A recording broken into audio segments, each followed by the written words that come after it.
Good evening and welcome to the Four Lads Sunday show on what has turned out to be a most beautiful Sunday indeed. Now, we'll be having a wee look back at the game yesterday and how that sets us up for the remaining 7 games we have in this title chase. As always, I am joined by Cheryl Ritchie. But before I say hello to her, and hopefully Mark, once he sorts his technical issues, it's not Kenny, everybody, for a change. It's Mr. Morrison that's having those technical issues. I need to give a quick mention to all of the sponsors that support Four Lads: Rhino Express, Clydeview Fire Protection and Joinery, Athol Industrial Solutions, CSD Air Conditioning, Candid, as well as our partners over at Black Rooster and Art of Gold. We really do appreciate their support over the course of the season, so please go and check them all out. Now, the one, the only, the queen of Four Lads and Rangers podcasting, Cheryl Ritchie, how are you? Do you know what? Beautiful Sunday. I'm absolutely delighted. I have had a top weekend. I was at the Erskine dinner at the Sherbrooke on Friday, and then I was lucky enough to be on the gantry yesterday. And I've watched back-to-back football games today from about 12 o'clock onwards. So it has been a top weekend. And do you know what, Rob? This is going to be, I'm going to do it now. It's going to be the one and only time that I have to use the secret signal tonight, because I think that they'll be nowhere near this pod tonight. They'll be too busy crying. Well, I think if there are any Celtic fans viewing, then it's really, nice to have you here to talk about a team that wins at the weekend. So we enjoy your company, and thank you for the support and all the views that you give the Four Lads Network. It's really appreciated, and we enjoy making money off you. Thank you. While we're waiting on Mark, I guess Cheryl, I think the last time the three of us were on a couple of weeks ago, we spoke about the games that were coming up before the split and the importance of making sure that we won all 4 of those games. Now, granted, performance against St Mirren probably wasn't where it needed to be, but the result is the only thing that matters. Really good result yesterday that we'll dissect in a wee bit more detail against Aberdeen. But so far so good from that point of view. Last time we spoke, that's 2 games we've played since then and 2 wins, and certainly a really good convincing one yesterday to go with it.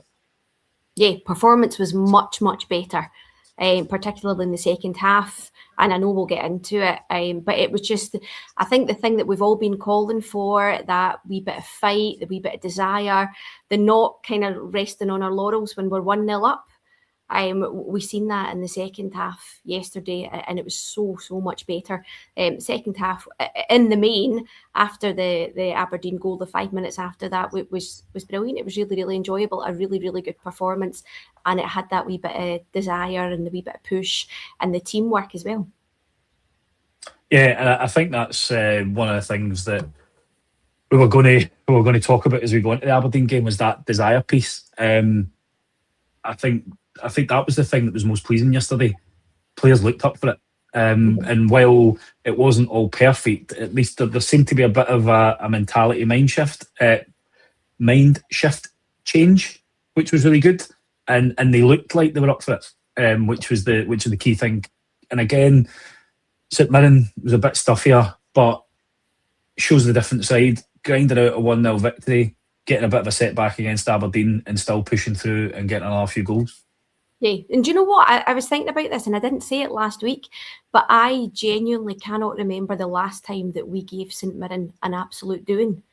So although it was great to watch, I wasn't hugely surprised by what we seen last Sunday.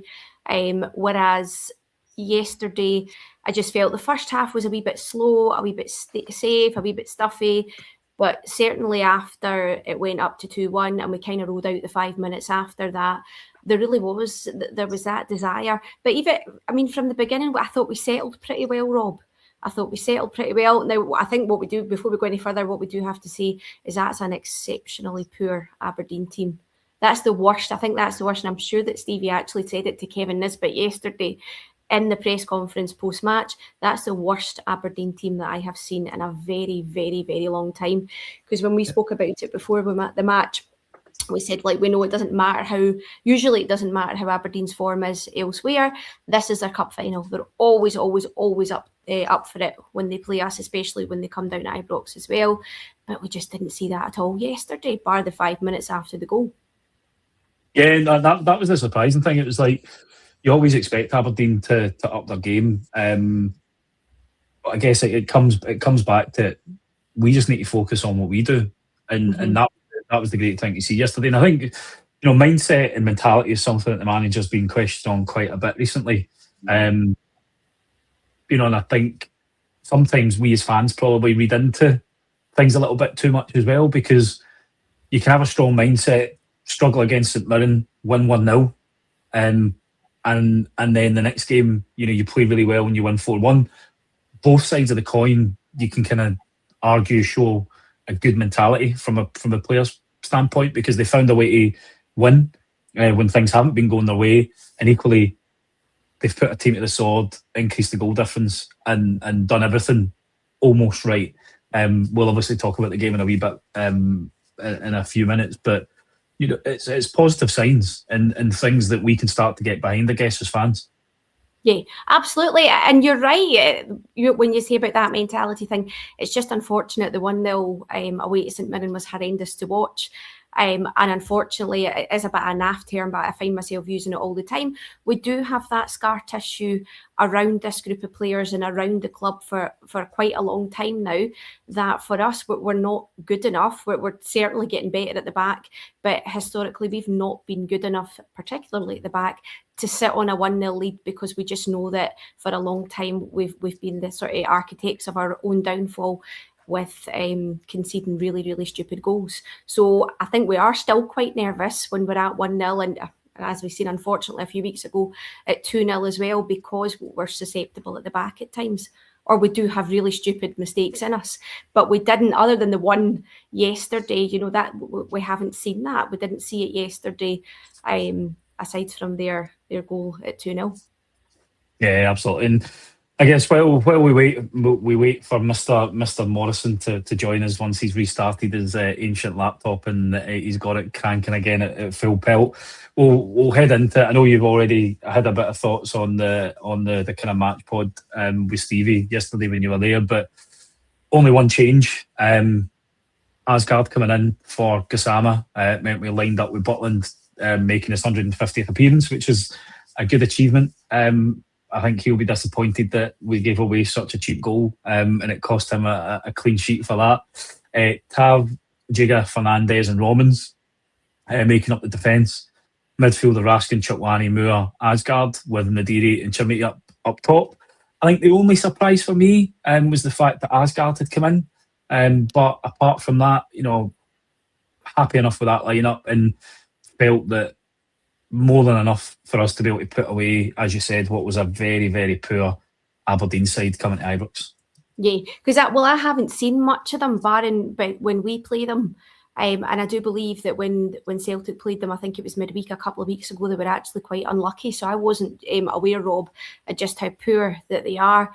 I think, we're all a wee bit, certainly much, the jury's out on fellow Asgard. So I wasn't delighted to see him. Oh, I'm going to stop. Nice to see you. Good evening. Good evening, Mark. How are you, sir? Well, my mood's actually quite good, but I've been quite stressed for the last 20 minutes or so. But we got there. Yeah, no ideal. Always a bad, never a good time for a Windows update, mate.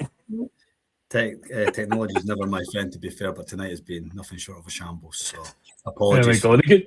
The good thing is, mate, the chat have been blaming Kenny, so we'll just stick with that story and just say it was all his fault, okay? Nah, it's fine. Apologies all for being late, but no problems at all, mate. No problems at all. How have you been anyway? Good weekend? Very good weekend. Last 24 hours I've thoroughly enjoyed, shall we say. Weather's not been great here today, but from what I've seen online in terms of X, it looked like it was quite glorious in Dundee today, so wish I was up that way. But all in all, it's been quite good. Good man. Sorry, Shell, we interrupted you there. That's all right. Not a problem at all. Asgard, we know, I think that the bulk of the support, the jury's still very much out on him. I know we'll get into later, I thought he was okay, right? But which, by what we've seen so far, I thought he was all right by kind of his standards. I And I'm not surprised he came in. We've seen how Gassama's been, and again, we'll come to it. I thought he made a far better impact when he came on the left off the bench. But other than that, I think the team pretty much picked itself. Tav, I know we're going to manage his games. I thought what you've seen his goal, absolutely fantastic. And we had our twin towers at the back as well. And long may they keep John Suter out. Please don't call him the Twin Towers, Cheryl. You're not Tommy the commentator. We're not taking that. They are the new Twin Towers. Aye, absolutely. I think it's something we will talk about actually, because I do really want to highlight one of them in particular. Probably best to do it just now. Jigger, Mark. I think there was was it a 4-on-2 in was it the first half? I can't remember when it was, but he handled that brilliantly. He didn't rush to engage. He didn't jump in.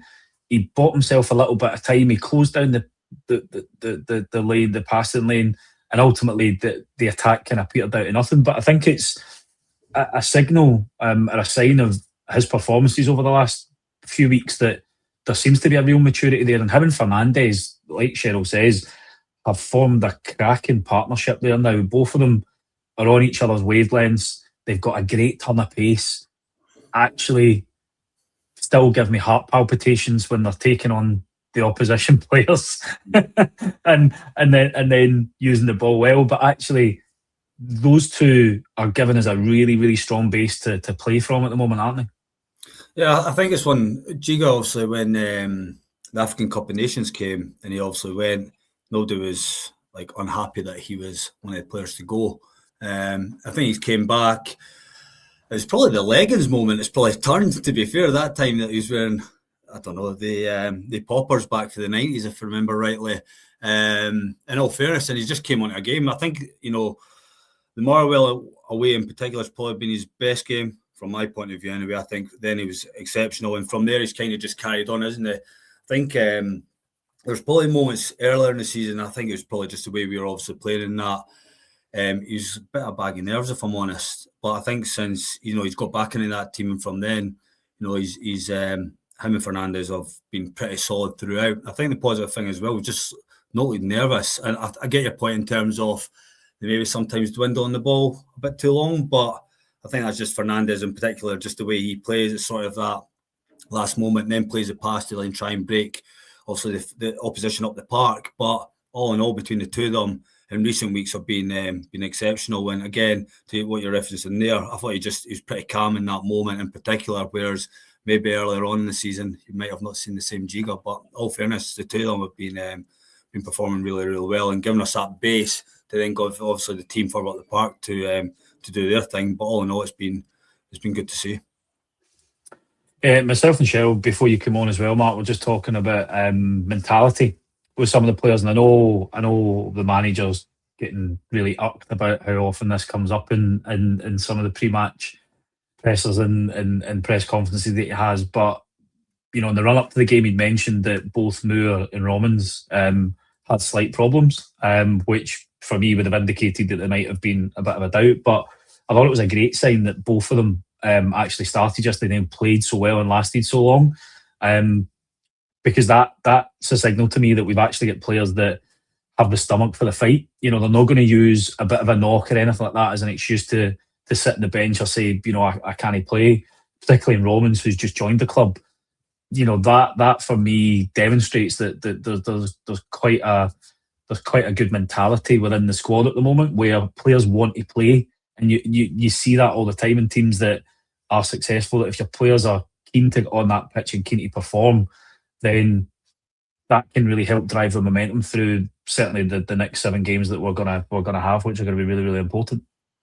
Yeah, I think in terms of mentality, there's been questions asked of it, given sometimes this team hasn't performed, and rightly so. We've asked the question about their mentality. And even in recent weeks, in terms of both the Old Firms, a couple of the away games, Morwell, Hibs, we've asked questions of them, and rightly so. But I think to your point in terms of Romans and Moore, both were exceptional yesterday from my perspective. And in recent weeks, I think they've both been performing very, very well. But I think that's to your point, when you're in a title race, you need every one of them to be stepping up. And I think it's easy to, just say, I'll sit this one out. But both of them, for them being slightly doubtful, they showed no signs of it yesterday, but both are exceptional and are going to be a massive part in the next 7 games. We've got 7 games to go. And, that left-hand side where I stand by this, I still think Moore's better as a 10, but I think when he's playing, he's still influencing the game. He's getting the ball, playing on the half shoulder, turning and getting at defenders and making things happen. So, there's going to be a massive part. Both of them played a massive part yesterday. But I think to your point there, where you're referencing that mentality, you've got to remember as well, Mikey Moore's 18 years old, and I think he's done nothing but embrace this, especially since turn of year. He's been brilliant for us. But even when the chips have been down, he's still wanting the ball. He's not hiding, and for a young lad like that, it's easy to do so. Yeah, and it's something again we'll touch on with Mikey Moore a wee bit as we talk about his goal, but comes back to what we've always said in this podcast: age is but a number. Ultimately, if you've got the right attitude and the right mentality from a playing point of view, you can be seen as a leader in this team. And I think his performance yesterday was a really good signal from him. Loved some of the comments in the pressers as well about him really enjoying his time here. Very coy on whether the clubs are talking behind the scenes and stuff like that as well. But I think it would be phenomenal if we could get him back on loan at the very least for another 12 months, Cheryl, because he's been a bright spark since Danny Rule's come in. And I think, interestingly, there was a little comment from Mikey Moore about him being in a bit of a bad place before Danny came into the job, and conversations with the manager and the support from the manager really helping him kind of bring this form to life, I guess. Yeah, do you know what? I think he's not the only one that was in a very, very bad place before the manager came in. I think we were all team Mikey Moore. No, he spoke exceptionally well yesterday at the presser, and it was really funny because someday when Danny Rule came out, had made the comment, the fans are desperate for Mikey Moore to stay, can you shed any light on that? And he was like, yeah, so am I, which was brilliant to hear. And Mikey Moore as well, I know he has to be very careful with what he said, but he would be quite happy to stay another year. I guess it depends on what happens with Spurs. I don't know whether they would actually take him back if they went down. I don't know if they stayed up. Would they let him stay here for another year, get another year into his development, playing first team football every week? I don't know. But I just know it would be absolutely brilliant to have him. And it did sound, and I know these are sound bites and players can't sit there and say, Christ, no, I'm off ski. Come the end of May, I've not a chance, I'm staying here. But he did genuinely appear that he would be really up for being here next year if it worked for both of the clubs as well. And we spoke about him last week at St Mirren. He was the only one, or one of the few, that was really driving us forward. And to take that responsibility when we are where we are in the league and how big these games are, I just think is incredible for a boy 18 years old. I think that's phenomenal. Yeah, absolutely is. Absolutely is. And we'll jump into the game now, I guess, Mark. And to be fair, we actually started really well on the front foot. I think we'd created a couple of kind of early chances, but typical Rangers, after that first 10 minutes, I think we kind of seemed to lose our way a little bit and huffed and puffed. While we dominated possession, we continued to be slow, and we then allowed Aberdeen to be able to kind of regroup and reset themselves and get a little bit more organised. And I think that's probably the little bit of frustration that some of us have with the team at the moment, that it's a bit of a recurrent theme that we see, is that we're not moving the ball quick enough. We might be dominating it, but we're not actually creating an awful lot, despite how much possession and territory advantage that we've got when we do have the ball. Obviously, it improved as the game went on, but certainly within that first 30 minutes, there was a little bit of frustration keeping in, I felt. And it's been our downfall, I think, for a big part of this season, hasn't it? In terms of just taking that one too many touches, passing around the back, just across and giving the, so many teams in this league will play that low block, and there's many times we can break, but then we just slowly play down, we turn back and go out and go the opposite side, and it gives teams, we've seen it so often where the teams just get their 2 banks of 4, and then we're trying to play through that low block again. I think in all fairness, Steve Robinson's obviously came in the build, and he's trying to solidify them given the run that they've been on, given obviously he's got the job. And, it's kind of like an old St Mirren, if I'm honest, what I was watching for big parts of that game yesterday. But, you could just see the difference from first half to second half in particular. When we're moving that ball, touch play, getting ourselves up the pitch that much quicker, then we can cause problems, obviously create, but obviously until obviously that goal at Celtic was, I think to your point, they're pretty slow and passive. Yeah, it was, but I guess we did spark into life, probably with the first real quality on show during that first half. And it's not the first time that we'll mention Nico Raskin being involved in a move tonight, Cheryl. He hits a lovely diagonal into the left hand side for Romans, who cuts it back to Moore.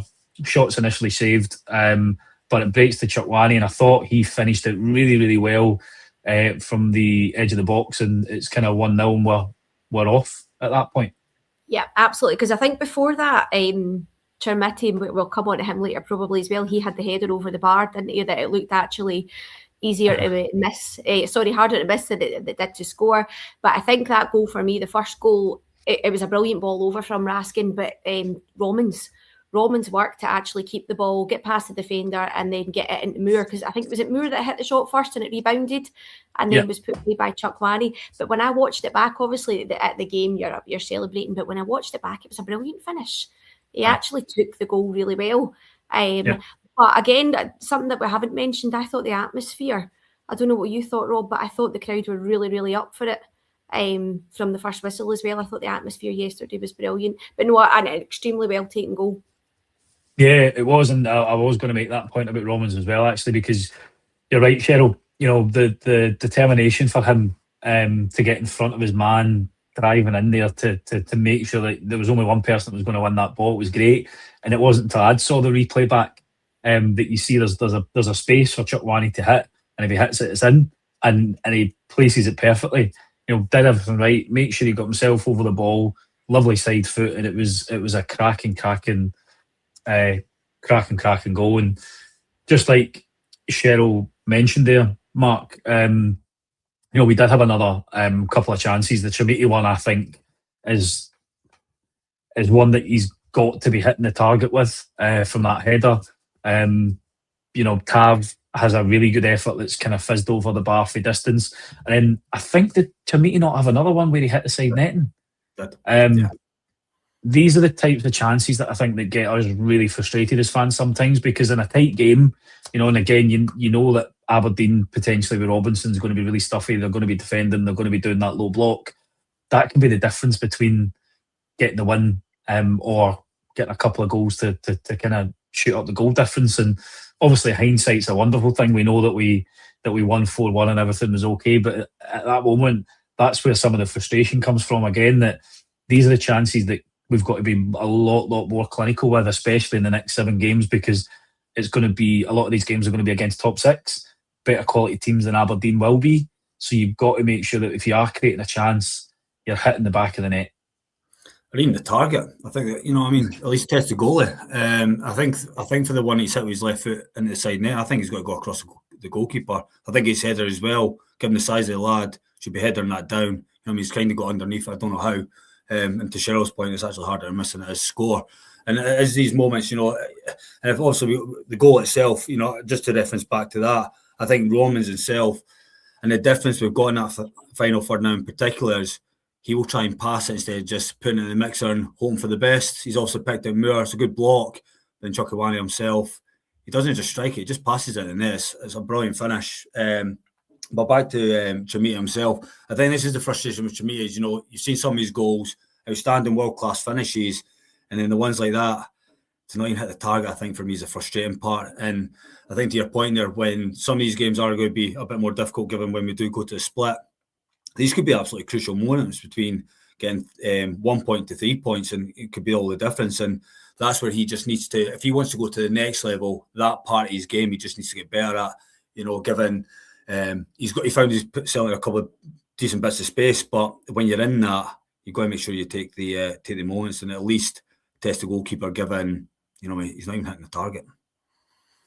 Yeah, and I think this is where Nadiri's probably going to lump in with Chermiti, Cheryl, and I think that's probably a wee bit unfair, to be honest, because if you actually look at the power of work that Nadiri does for the team, he's a very, very selfless player at the moment. He's obviously been asked to do a particular type of job, and I think there was at one point in that first half, it looked as if he was playing the six. He was back in deep in midfield, breaking up play and just genuinely being a pest. And I think there's, if you look at purely from a numbers point of view, he's a striker. He hasn't scored a league goal for us since he joined, but the amount of running he's doing off the ball, and we've seen it with what should have been 2 assists yesterday. He obviously really good turn, and we'll touch on that as we talk about the start of the second half. But he is doing a power of work that probably is going unnoticed by a lot of the fan base at the moment, isn't he? Yeah. Do you know what? The word that I used for him yesterday on the vlog was industrious, because he was everywhere. And I think it was either Stevie or Davey yesterday that said he's like your dream teammate, because he just works incredibly hard, and the amount of chances that he creates for other players is huge. I thought he was excellent. I've seen a wee bit online saying that people were disappointed in him yesterday, but I thought he ran his backside off, and he was always in and about players. I think we used him slightly differently. It was more like a support role that he had yesterday. But the other thing is, I don't think we can play Chermiti without him. Right, I don't think we can play Chermiti on his own, and he needs somebody there like Nadiri to try and create these chances for him. We could probably do another pod on Chermiti and the enigma that he is. But back to Nadiri, yesterday I thought he was excellent. Just his work rate and the amount that he does for the team. Yeah, and you talk about the amount of stuff that he does for the team. 3 minutes after half time, again, got to give Raskin a bit of credit here. Wins the ball really well, halfway line. His first thought is turn, passes into Nadiri, takes a great touch to get away from the Aberdeen midfielder, and he's through in on goal. Slides Mikey Moore in, and I think he shifts it back onto his right foot. And Moore, much criticism against St Mirren, where he had a couple of chances and he could have got a shot away earlier. His first shot is boom, in off the post, and it's 2-0 up, and you're thinking at that point, right, game done. Absolutely brilliant.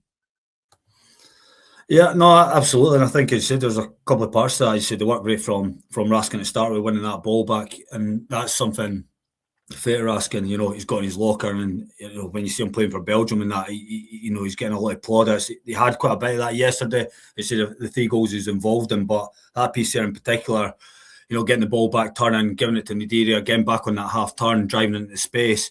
And back to Cheryl's point in terms of Nadiri, like throughout that game, I get he's not getting numbers as such, but the space he's creating and where he's actually getting the ball and influencing, I think he's actually doing quite a lot for us. And I think to that point, the 2 up, I think I seen it on a couple of pods last week and the week before in terms of should we be playing 2. But for me, I think it's a no-brainer.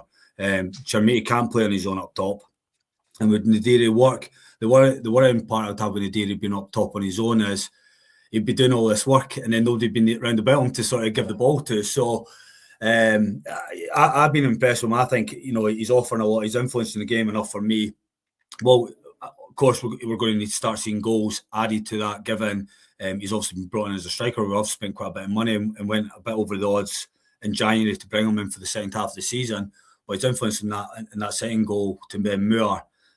Gets out his feet, as you said, and then rifles into the goalie's far corner, and it's a good finish from there. Absolutely. But of course, Cheryl, this is Rangers, and it wouldn't be Rangers without creating a little bit of our own misery. We didn't really keep that 2-goal cushion for long. I think it was about 4 or 5 minutes. Yeah. There's some comical play from us. I think initially, I haven't been able to watch this back, so my memory might be a wee bit, but I think there's a really slack pass from Raskin that invites a bit of pressure onto us. That's then compounded by Chuck Wanny's terrible ball, which is cut out by the Aberdeen player. And to be fair to them, actually it was good one-touch football, boys through and goal, and it's a cracking finish, and it's 2-1. But typical kind of almost taking the shotgun and sticking it to both our feet. And just blowing ourselves up, wasn't it? I know. And then you start to worry, and I know we're so much more comfortable at the back, but unfortunately we do just have that daft mistake. What I did like about it, and I think it was us maybe that spoke about it last week, Rob, was Fernandez doing his absolute dinger at Chukwani, because it was just a daft ball. I think from what I remember yesterday, I even remember thinking back that Butland had wanted to move the ball quite quickly. And I think it was Tav that had said to him to slow it down. So he then slowed it down, put it out, we lost the ball, and then ended up losing the goal. But I suppose, you know what, when I was thinking about it afterwards, there was 5 minutes that it gave Aberdeen a wee bit lift. I think it was the one and only time, and maybe when the goal was chopped off, that we heard their supporters at all. But we didn't settle. We actually pushed on, because normally we have retreated into ourselves a wee bit. There's been that wee bit sense of panic. We've seen it in the Old Firm game. We've seen it several times, but we didn't. We actually, when it went to push to 2-1, we kind of weathered the wee bit of 5 minutes from Aberdeen, and then we really pushed on and went for it. And I think that's the main thing, the mentality thing for me, where it was so different, particularly in that second half yesterday. Yeah, it was. And it was really good that you mentioned that about Fernandes, because I noticed that happening quite a few times yesterday. There was Fernandes and Raskin having conversations, so we say. A few times Raskin went over and had a wee word with Chikwani as well, and it was good. I think it was good to see that from the players yesterday, because I think it's one thing that we as fans have always said, is that we really want them to hold each other to account, and I think we're beginning to see that now, which is great. You know, Fernandes has done it a couple of times this season, but there does seem to be a wee bit more accountability being demanded now from some of these players. And you know, obviously we're too far away. We don't know exactly what's been said, but it's just nice to see at least some of those conversations happening when we've made a mistake. But like you say, the biggest thing about it was we didn't let it impact us. And I think that was the great thing. You know, we said, right, they had 5 minutes, they still didn't have another shot on goal, but it was like, let's regroup and we'll just continue to play the way that we know that we can play. Mm-hmm. And do you know what as well, we've been moaning, sorry Mark, we have been moaning though on this pod that there's not been anybody taking accountability, and there's been nobody, when, you know, like pulling each other on, shouting each other on, getting in each other's faces. So I was delighted to see that, and I don't actually care who does it as long as somebody's doing it. But now that there's a couple of players that seem to be stepping up and pulling everybody else up with them, I'm delighted with that. And to be fair, given where we are and where we need to be over the next 7 games, we're going to need everyone to be holding each other account. You know, I mean, I've referenced it in other pods as well, where you go back to the 90s and stuff, and you had leaders there, exactly there, where it doesn't matter who's the matter of doing it. You know, I mean, I quite like that in terms of people getting in each other's faces or telling them exactly how it is. It's not a matter of trying to get people down. It's just more, you know, I mean, we're here to win, and you know, we'll do it at all costs. And every one of you have got to step up and play your part. So I'm all for it. I'm pretty old school that way. So I think for me, it's good to see. I think you're right. Where Fernandes in particular, I've seen him doing it a number of games, even seen it on TV. Obviously, you guys are both in the stadium, but seen moments where we're going to need that. You know, given these next 7 games, if anyone's not pulling away, you know, we're going to have to collectively get everyone together, galvanise, and ensure that we're doing all we can to get these 3 points. Yeah, absolutely. And I guess we'll touch on Nico a wee bit, Cheryl, because he obviously makes it 3 for Rangers, which is really good. Gives us that two goal lead back, and it was only really 10 minutes, I think, after Aberdeen get that one back. But that's an improved performance from Nico that I think we've all been asking for. You know, the fact that he was kind of involved in 2 of the goals, he scored one. Still can be a little bit loose with his passing, but we need him to be playing like that in the next 7 games, because if he continues to show that form and continues to be as influential as he was yesterday, even though we know there's still some room for improvement, he's going to hit form at the right time for us. Yeah, absolutely. And listen, we know how big a player he can be for us. And I think that's why everybody gets so frustrated with him, because we've seen quite a few poor performances, and then he goes away off for Belgium and he's a superstar. But I think that it was a marked improvement. I think, was it Tav that put the free kick in? And it bounced a wee bit, and then he was on the end of it. And we need that from him. I like him holding players to account as well. We know that he is one of the kind of perceived to be one of the leadership group, and I think we've seen a performance yesterday that was reflective of that. Yeah, and I think long may it continue from a Nico point of view, because I've been really disappointed with him this season. But credit where it's due. You know, if ever there was a time to step up and start playing football, the last 7 league games when we have a title to win is definitely the time to do it. it wouldn't be a Rangers game, Mark, without VAR chopping off one of our goals. I felt really sorry for Miovski on this one. I think in ground, I had no idea why this had been chopped off, but I've seen it back now, and the ball clearly does strike Barron's hand, but it's really unfortunate because, again, another really good example of Nadiri bringing teammates in, because I thought it was a really good bit of play from him to set Miovski up. Right decision in your view? I guess we'd be really disappointed if a team had scored and there was a handball in the build-up. Shanklin's wasn't given earlier in the season at Ibrox, so again I go back to, and I keep saying it, consistency. You know what I mean? And I think this is where the frustration is. And then I've seen in terms of rules, like different passages of play, etc. So then it goes on for about 25 seconds or so afterwards, because even Aberdeen had the ball, got it back, etc. But you know what I mean? Yes, it's hit his hand. The referee never sees it. Obviously, he's got. If you actually see the clip back, he's actually running away. It's obviously hit Barron's hand, and the rest is history. But it's just inconsistency for me. That's where I get the frustration I have.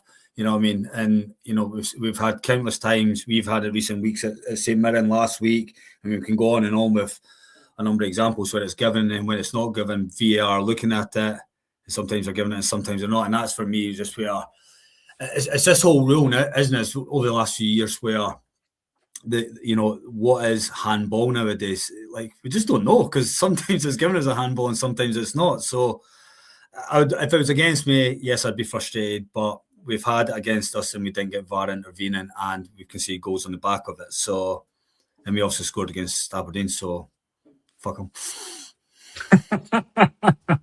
I think it is an interesting point though, because obviously somebody mentioned that in the chat. You know, that's probably the 20th goal that's been chopped off from a Rangers point of view this year, Cheryl. And don't get me wrong, we aren't the only club that decisions go against when it comes to VAR. I think it's interesting now the tack that the club are taking, which is trying to get the rest of the teams in Scotland to say, look, it's probably about time that we actually review the standard of officiating up here. I know we've tried it before. Do you think that we need to be a bit more vocal as a club, or do you think the way that we're approaching it is the right way to try and gather the support from the rest of the clubs? Because ultimately we can't change things on our own, and we've seen lots of decisions over the course of the season that Willie Collum on his wee VAR show has tried to justify, but you know, the information and messages are so contradictory from the guy that is leading our refs. It is no wonder that we do not have any consistency when it comes to decision making in Scotland from a refereeing standpoint. Yeah, and you know, well, first of all, I'm trying to work out whether having a TikTok voice, which I've just seen in the comments, is a bad thing or a good thing, because I'm too old for TikTok, so I don't actually know whether somebody said I've got a TikTok voice, but I don't know whether that's a good thing or not. It's a shame that the new guy's not here, because he'd have been able to tell us. He would have been able to tell us. He's probably on TikTok now. Or too busy for TikTok. But I think one of the things that we're pretty fair with, we always talk about the decisions that go against us, but I think almost to a man, we always see that there's inconsistencies everywhere. It's not just us that it impacts. There's very few teams in the league that haven't been on the end of some completely mind-boggling decisions that make absolutely no sense, because there is no consistency whatsoever. I had said last week, Rob, I think the club are going about it the right way. I think you would hope, I don't know if maybe because it's been led by us, there won't be, but you would hope there was enough voices out there that would be willing to join in and try and get to the bottom of where it's going so horrendously wrong, because there's no consistency. I've never watched it before, but I watched it on Saturday morning with my son, that VAR show. And for me, it's not helping anything at all. It's not making anything better. It's awful. Since Willie Collum's come into that job, nothing's got remotely better. In fact, if anything, it's got worse. And there will be loads of people that see it as a conspiracy. I don't think it is. I just think the standard of officiating is absolutely piss poor. And I think that's our problem. Yeah. So if we can get clubs together, if we can get a way of looking into it and trying to improve the standard up here, then I think we should do it, because it makes us look like a laughing stock. It makes the league and everything around it look pathetic. Yeah, absolutely does. I guess, Mark, the only option potentially would be, because the one thing that I'm now keen to do is probably just get rid of everybody that we've got from an officiating standpoint in Scotland, because all of them have shown that they are incapable to ref at this level. I think the VAR stuff has become a bit of a crutch to a lot of the officials, where we're letting it re-referee games rather than them actually have the balls to make decisions on the pitch and stand by them. It was initially brought in for only the clear and obvious. The only problem that we'll have is if we do that, there's not a plethora of officials waiting to take over from them, and I guess that's part of the problem. I've always advocated that there should be consequences if there's continued poor performance from an individual from a refereeing standpoint, but we don't really have that in Scotland because there's not a big enough pool. At what point do we need to say, well, that's fine, then we'll just go down the foreign ref route, or is that detrimental to the game in Scotland? Should we be looking at how we can get these people to improve, or fast track people that are lower down the chain, I guess, and see if they can come in and do a better job than the current incumbents? I think we've already done that. I think we've fast tracked a number of them from the lower leagues up. And I was on a pod a couple of months ago, if I remember right, when we were talking about the officiating. I think Cheryl's right. I don't think it's so much a conspiracy. I do think it's just the standard is absolutely dog shit. And that's what we're up against.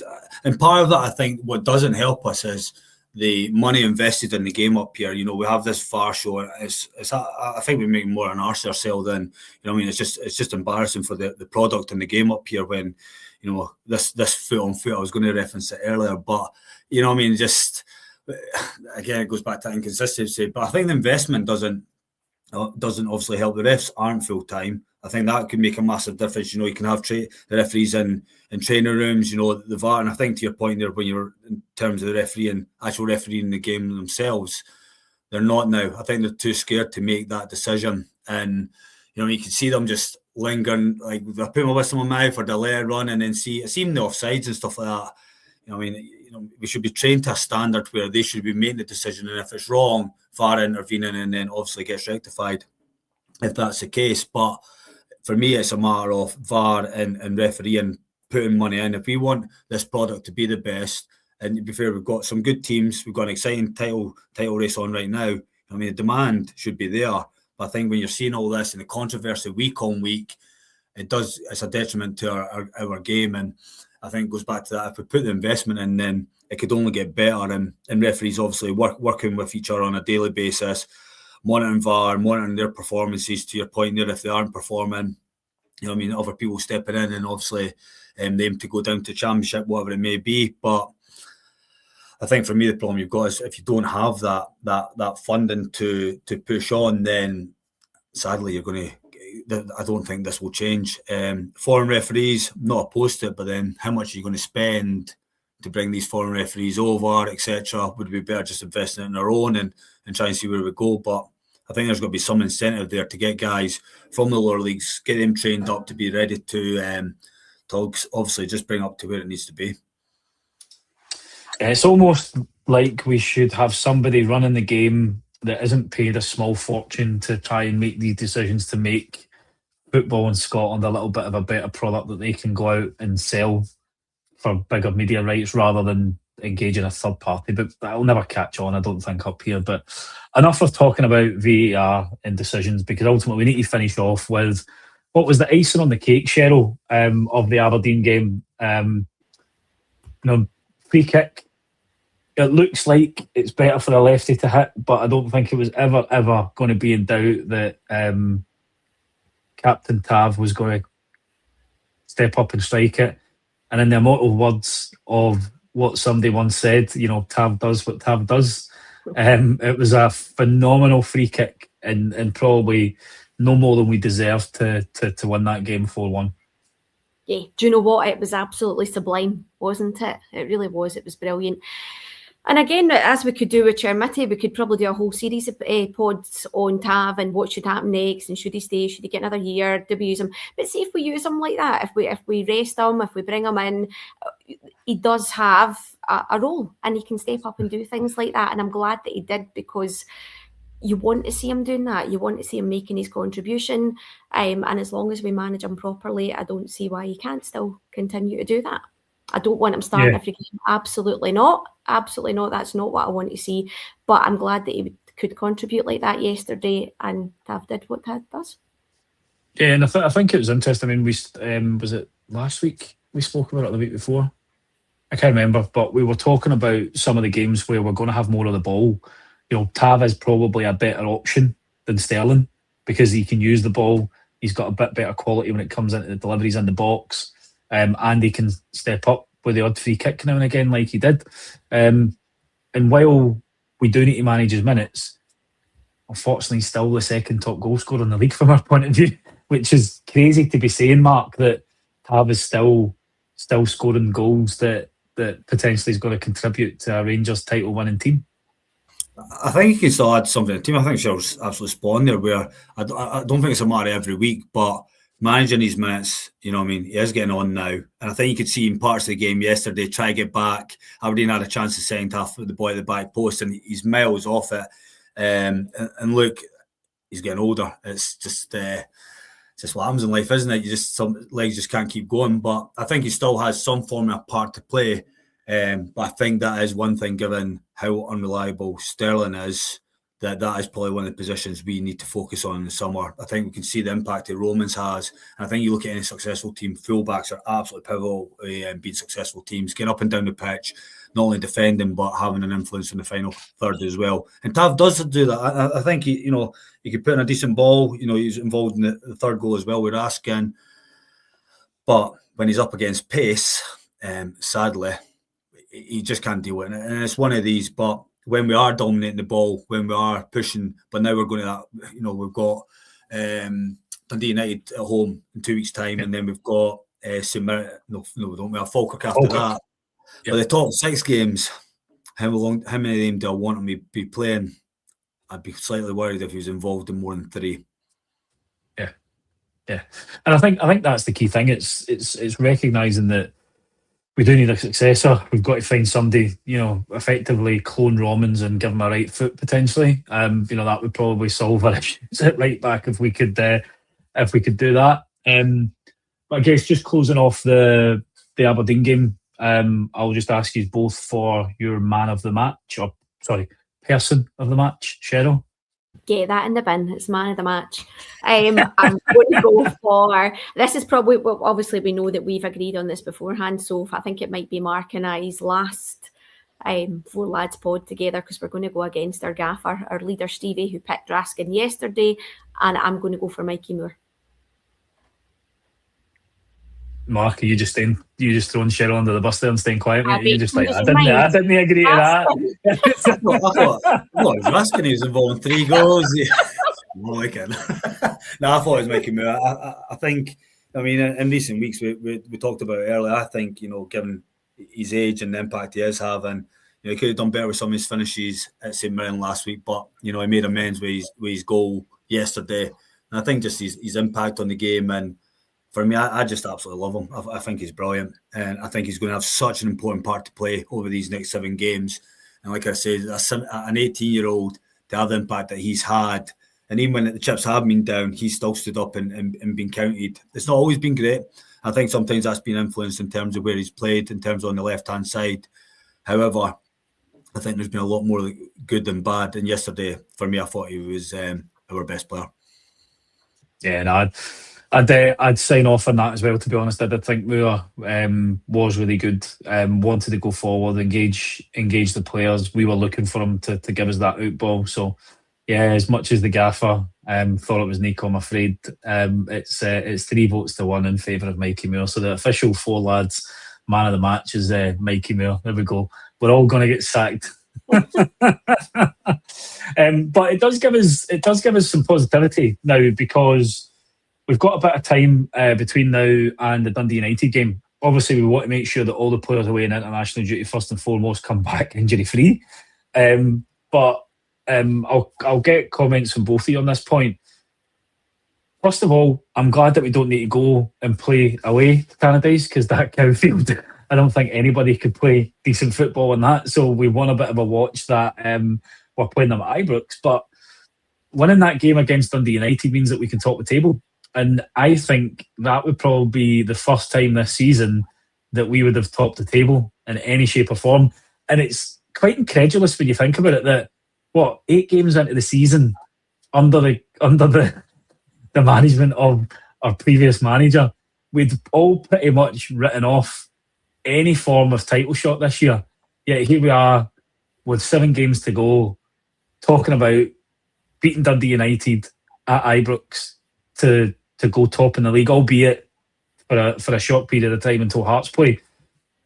As a fan base, it's a massive, massive incentive for us to really get behind this team, because they've dragged themselves kicking and screaming back into this. They've had setback after setback, and I think, was it Mikey Moore that made the comment about being written off less than 2 weeks ago. And here we are in control of the destiny, where we win the next 7 games, we win this league. It's not a bad position to be in at the moment, Cheryl, is it? Oh, it's not. But the more that you describe it like that, the more that I think I might actually vomit at the thought of it. No, look, we're exceptionally. I'm delighted that we're here, and I think it's in the main down to Danny Rowe. I think he's absolutely. It's a phrase I keep using, but he's absolutely squeezed the life out of a squad that has looked really, really limited at times. I think in the main he's done really well with the January signings. They're starting. They made a huge impact on that game yesterday. So I think it's in the main down to him. New Guy did say a couple of weeks ago, is it time we have a discussion about the manager? So we're having a discussion about him. I think he's made a few mistakes. We know that. We know he's not perfect. He's still got quite a bit to learn. But I think it's mainly down to him that we're now in the position where, as you say, after that Dundee United game, if it goes our way, we could be top of the league. And that's quite mind-blowing. And I'd be really interested to hear what you guys think in terms of mentality. Does that give that squad a massive boost as well, or is it a millstone round their neck? I don't know. I would hope it gives them the boost to then push on and that we don't get removed from there. I'll let Mark take that one first, and then I'll give you my comments on that, Cheryl. Well, we've shut the beds a lot of times this season, but I have faith, and I think it's one for me. To Danny, in terms of talking about Danny Rule, I think the job he's done, and he has come under criticism for certain things, and I understand why. Some of the decision making that he's made, there has been questions, and rightly so. But let's not take away in terms of still part of that squad is still shit, and I know we could be top of the league come 2 weeks' time if we beat Dundee United, but there is still part of that team coming in the season. We will be win the league or not. We'll be wanting some changes in some are given. They're just not good enough. However, Danny Rule himself has got us into this position. All in all, he's worked with a squad that, put it lightly, was 8 points after 8 games. Comes in and look where we are today. We're talking about potentially being top of the league after the international break. For me, it's absolutely mind-blowing. However, I think it will switch in terms of the mentality of Hearts. Hearts have been top of this table for pretty much all season. Never had to chase or have that pressure off, we need to win today. They always got to win their games, but in terms of if we don't, we won't be top. They've not had that all season. And to be fair, a lot of all that team has never experienced this in terms of a title race where they're doing the chasing instead of being chased. So I think there'll be a switch on that if we do it. We have to do it. Honestly, I don't think I'll be back on if we don't. But you're saying pressure obviously on Celtic as well, given they're away at that weekend as well. So, and their away form's been absolutely dreadful. So I think it's an exciting time. 2 games to go until the split. It'd be nice to finish 6 out of 6, see where it takes us. But I think it'll be a switch in terms of the rest of the pack chasing us for a change. Yeah. So my thoughts are. 4 goals today. 4 goals yesterday. We limited Aberdeen to 1 chance. Obviously, more down to our bad luck than anything. But the thing that delighted me was the way that they regrouped after that setback. I think we are beginning to hit a wee bit of form at the right time. I desperately do not want to get too excited because, as you say, we've got the heart of getting into that position before, but ultimately we're fans. That is what we do. I firmly believe that we can go on and win this title. I think you're right, Mark. The one thing that's going to be really interesting, and I think I heard a comment from McInnes. I don't know if it was post or pre-match in the build-up to their game, talking about how Hearts are still underdogs, but I don't think he wants the pressure of being tagged as favourites to win the league, because that changes the dynamic of what you're going to do in the games, and they've never really been in there with that pressure before. And I think the closer that we get before the split, that will ramp the pressure up in Hearts, and you might see them falter a wee bit. It's going to be interesting to see what happens in their next game, because I think the Kent get sent off, didn't he? And I think Halkett didn't start because of injury. They've obviously got Shankly coming back, but it doesn't matter what they do. It matters what we do. And if we approach each game with the right attitude and the right mentality, and it is literally one game at a time, beat Dundee, the focus immediately switches to then Falkirk. You beat Falkirk, it's the first game after the split. And if we continue to do that, there is absolutely no reason why we cannot and should not think about going on and winning this title. And one of the things that I was going to ask your opinion on was looking at the bench yesterday. We had Gassama, Ant-Man, Diamande, players that previously we were looking at starters. So it's, Danny Rule talked about it in his post-match press conference. The fact that he's now got 23, 24 players that are fit, and he thinks are fairly strong from a squad point of view, gives us some really good options. But it's imperative that every single one of them steps up and takes their chances, Cheryl, when they're called upon in these next 7 games, isn't it? Yeah, but I also think as well, Rob, it comes down to how he uses them. That's my only slight concern, because we've seen, I think I mentioned it at the beginning of the pod, the impact that Gassama had coming on yesterday and playing him on the left. Do you know, it was night and day, and he was far more useful in that short period of time that we've seen him. I think, did he come on about 80 minutes than he was for the entire, the full games, or the most of the games that he's played so far. Yeah. So as long as he, we did. I pointed that out to Stevie on the pod as well. We had a really decent bench yesterday. I thought Ant-Man looked a wee bit nervous when he came on, but that's quite understandable. He's not played a lot of football, but once he settled, I thought he looked pretty good as well. So I think we have got that depth in the bench that we've needed for quite a long time. I just hope, and I'm thinking back to games like the Motherwell game, that he actually uses his players properly. That's my only concern, but we've seen him do that yesterday. And I'm going to throw you under the bus, Mark, because you had technical issues and you're here late, and you're only allowed to answer with one word. Are we winning the league? Yes or no? Yes. Of course we are. You know what? You got to remember, I grew up in the 90s, so I've still got all that, in terms of, we all did, to be fair. But I grew up watching a winning Rangers team week in and week out, and that's never left me. Yeah, there's been some scars in recent times, but I think there's enough there to do. And I think, to the point there, in terms of the bench, I think the fact that we've got options and we're not solely relying on 11 on the pitch, and don't get me wrong, it's not a perfect squad in any way. We're looking at all this and say we can fill gaps here, there and everywhere. You know what I mean? If Giggles, Fernandez gets injured, then we'll be absolutely bricking it every week if John Souttar's still in there. However, I think the fact that we've got attacking options, I noticed that with Ant-Man as well. He did look a bit nervy when he came on, but I think either him or Gassama coming on the left, 20 minutes, half an hour to go, having that impact, I think both of them can do that. Ant-Man was done quite well in Holland on that side, other than the right. So I think there's definitely impact there from him. Diamande, middle of the park, can influence games. So I think it's good that we've got some form of options, in particular.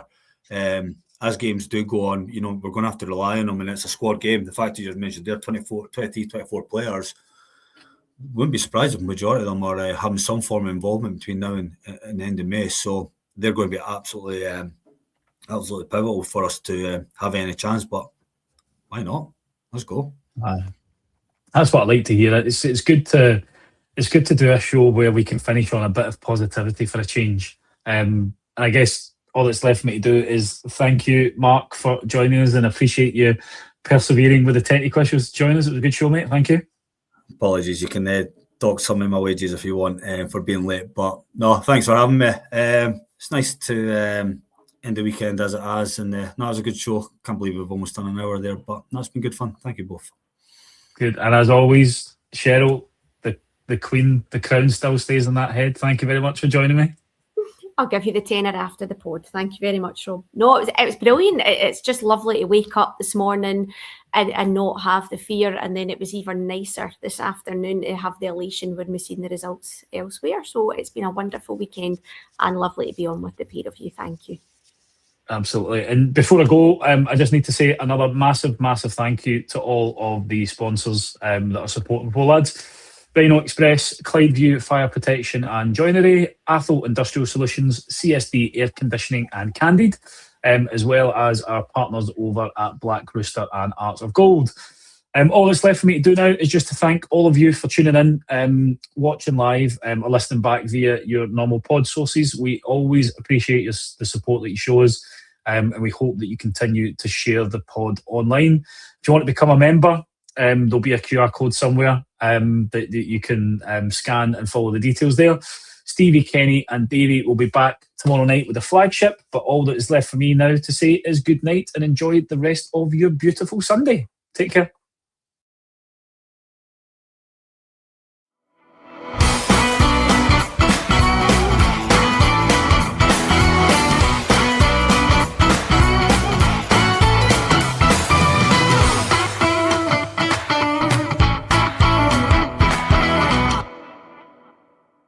The Four Lads podcast is sponsored by Rhino Express, Clydeview Joinery, Athol Industrial Solutions Limited and CSD Air Conditioning in partnership with Black Rooster and Art of Gold. Thank you for listening to or watching the podcast. We hope you enjoyed the show.